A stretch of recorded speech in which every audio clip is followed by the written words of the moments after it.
Happy Friday, everybody. So, did you listen to Father Hans this week? He told you there are two feast days that are linked, okay? And they're happening back to back, kind of like bookends of one another. And he said that he would talk about one, and I'm going to try and talk about the other. Now, I've been trying for a while. There's a lot of noise in the house. Nothing has been perfect. So, come, Holy Spirit and Mary, Mother of God, please, if you want me to talk about anything worthy about you, you're going to need to help me because I can't do it by myself. Anyway, so when we look at both of these devotions, again, there's a similarity. We're talking about the heart, right? And so what we see in the art, what we see in the devotion are similarities, connections. So Father Hans spoke about his, I'm going to speak about mine. And so the devotion of the Immaculate Heart has been around really actually for centuries. It's linked to a passage from the gospel. You know, when Jesus was presented in the temple, and you know that because of your rosary praying, because we talk about that, Simeon speaks about Mary's heart, and this is what he says. He says, "A sword will pierce through your own soul also, that the thoughts of many hearts may be revealed." That heart, that heart that will undergo a passion because of what happens to her son, that heart is what we have a devotion to. In this devotion, we see images that draw a picture of what that heart is, what that heart means, what it believes, what it feels, what it suffers.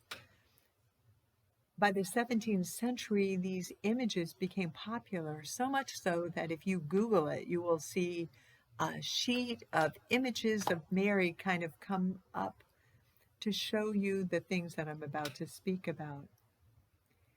It looks simple, but when you look at each of the pictures, the symbolism is complex.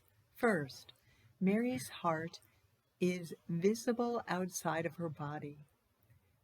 It points in the direction of what I was sort of telling you or suggesting. Both Jesus and Mary have such a great love for humanity, for you and me by name, that they cannot contain their heart. Their heart, instead of living inside of their body, is seen on the outside. This points to the fact that she can't hold it back. She can't not feel what she feels.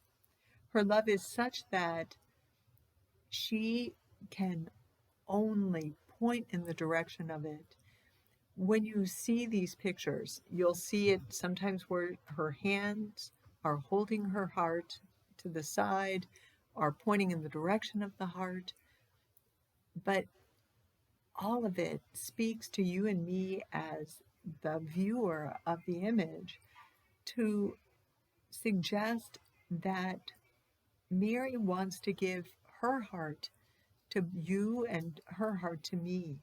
Secondly, the heart is typically on fire, which emphasizes the intensity of her love for God and for humanity. These symbols of that love become easier to devote ourselves to when we look at the image and when we meditate on what that image means. The other thing you often see in the photos is that there are white roses that encircle the heart. These symbolize Mary's purity. So I'm going to remind you what we believe about Mary. Mary was conceived without original sin. That's what the Immaculate Conception means. It means that the original sin that taints you and me doesn't affect her. God spared her from that. And that same love is so pure in that heart that she's able to love God fully, to say yes to God fully, You know what we believe when the angel told her that she would conceive, she said yes. That comes from that same heart, that same deep and abiding, love filled heart that allows her to be what God created her to be. We know that in some cases with this heart, we see other indicators of what Mary's going to suffer because of Jesus's passion. We know one of the images of Mary that we revere and venerate is the Mary that suffers, the sorrowful Mary. And it's that same deep and filled with love heart that causes her to suffer.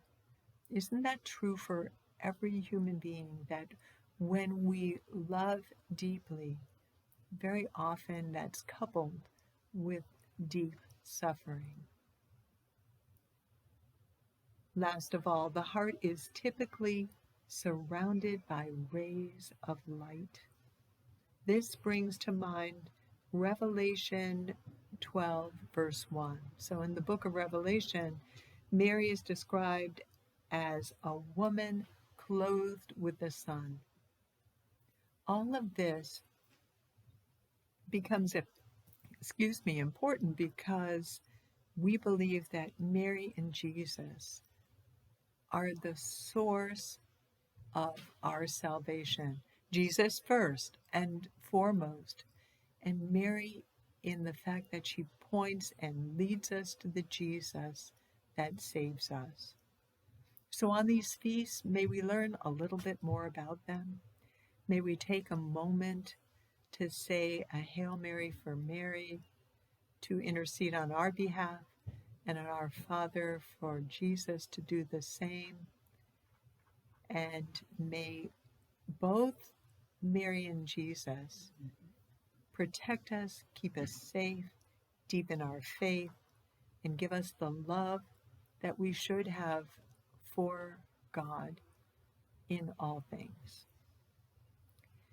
Have a great weekend and happy, well, what would I call it? Happy feast days of the hearts. Talk to you guys next week.